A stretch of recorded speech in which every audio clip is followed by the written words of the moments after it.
And perhaps I was born to document something that no one is talking about, is our communities, the war on drugs, and everything that went around, everything that happened.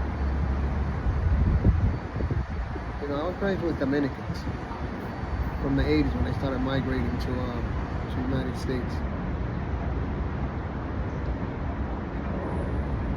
And at one point, you know, Washington Heights was quiet, then it became noisy. I really didn't know Dominicans, but I knew I appreciated people. I appreciated these hustles and just getting to know what they were like. There wasn't too many African Americans raised up on my street, and I think I adapted pretty well, watching people and copying people. Eventually, I moved up my ladders in the street business, in the street economy. And it was just normal. I've seen so many rappers come to my neighborhood, so many artists.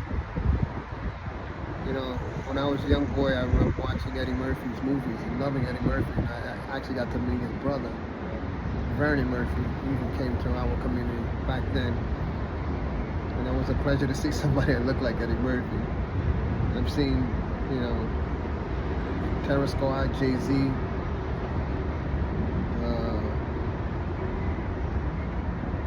DMX, Rough Riders, Rosie Perez. I've seen so many different characters in my neighborhood.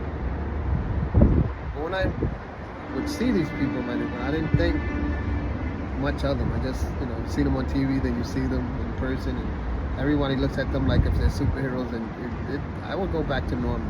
I went back to doing what I do, raising my family, hanging out on the blocks, and just into my community. I didn't care to really idolize anybody on TV. And I've seen a lot of celebrities. Those who know Washington Heights, they know. But my point is, no one really documented how things happen. And in 2020, when I lost my businesses, restaurant business, party venue business, you know, my cultivating businesses, because of COVID shut everything down, and it's just a mess. I really lost it.